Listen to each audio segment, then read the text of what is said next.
everybody, Julie here from The Sales Manager. Welcome to this week's Sales Tip of the Week, and continuing on our theme for those of you that's setting up business, I have the lovely Laura Ann Williams from Get Social with me today, who is got a lovely smile.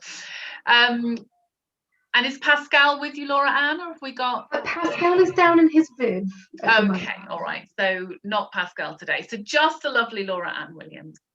And she is going to talk to us a little bit about what you've got to think about when setting up social media for business. But I suppose, you know, I'm going to start this, Laura, with why do we need social media in today's world in business? And then what tips would you give? So over to you. Oh, okay. Why do we need social media? You know, not just to keep me in a job. No, it's not just to keep you in a job. No. Yeah, there are other reasons to do it.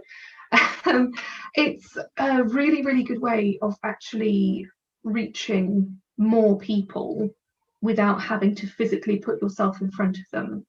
So it's a way that you can amplify your business offering message. Okay. And it's also a customer service opportunity as well. So it's a way for you to start building up, you know, the knowledge, the trust that we normally need in order to make sales as well. So you kind of use your social media as a bit of your runway for your sales platform.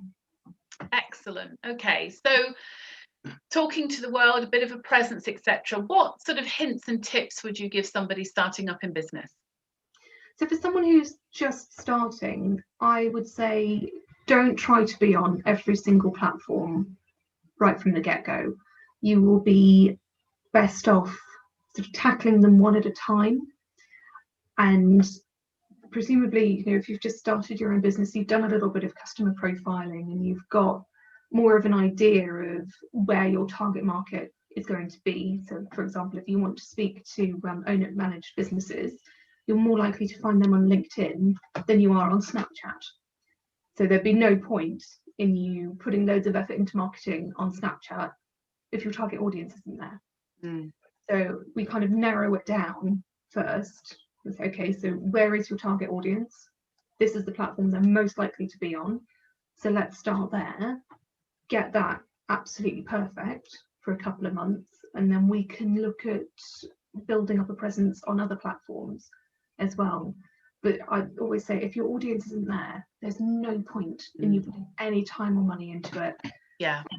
It used to be a bit of a thing where, you know, you had to be on every social media platform because it might help your SEO, but it doesn't really have that kind of impact anymore.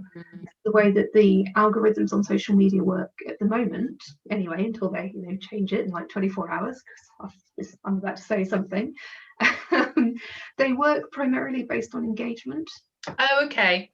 Yeah, so they're actually looking at the number of people who are interacting with your posts. They're looking at how active you are on the platform as well, which is why it's really important to spend a bit of time every day scrolling through your newsfeed on whichever platform you're on, and just liking, commenting and sharing, because it shows that you're a power user. And then the algorithms go, oh, okay, so you're a useful person for us to push content out for. So it increases your reach that way as well. And if you have a company page and you have a personal page, is it good to scroll like on as your company page or your personal page? What would you say?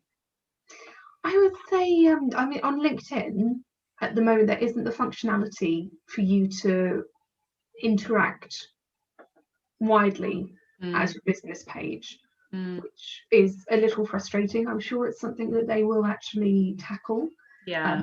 So they've fairly recently introduced that you can invite people to follow your business page, but at the moment you can't interact on your newsfeed as your business page. Okay. So I would say that, particularly on LinkedIn, your business page is it's almost like your online business card. Yeah. So you want to make sure that you're updating it, but I never expect a huge amount of engagement on my business page anyway, certainly not to begin with. I'm going to get much more engagement on my personal profile because that's where I can actually interact with my connections. Brilliant. Okay. So, you know, you kind of, it's very useful to have your business page, and you do need to keep updating it so that it's obvious that you're still in business and you're Yeah. still alive. If you've got a business page and you haven't posted for 12 months, if I see that, I'm going to go, oh, well, they're probably not in business anymore. So you want to make sure that you're still keeping it updated, but the engagement on a business page is not really what you're aiming for. Okay. So you look for engagement on your personal profile. Personal profile. Okay, lovely. Brilliant. What about Facebook? Is it the same sort of thing on Facebook? Yeah, on Facebook you can actually interact as your business page. So I think it kind of depends on the sort of content that you're coming across. If it's something that's relevant to your industry or something that you feel that you can build on or you can contribute to, then yeah, by all means interact as your business page. If it's something that has the square root of squat all to do with your business page and with your business itself, I wouldn't really worry about interacting under your business name. No. Okay, good. Well, lovely. Well, thank you very much. So there you have it, guys. Some really useful tips from Laura Ann. Laura Ann, if anybody had any questions for you, how do they reach you? Probably the best way is either to direct message me on LinkedIn or to send me an email, which is Laura Ann, all one word, with an E at the end, at get-social.media. Lovely. That's brilliant. Well, thank you very much. And that's it for this week, guys. I hope you've enjoyed it, and we'll speak to you again very soon.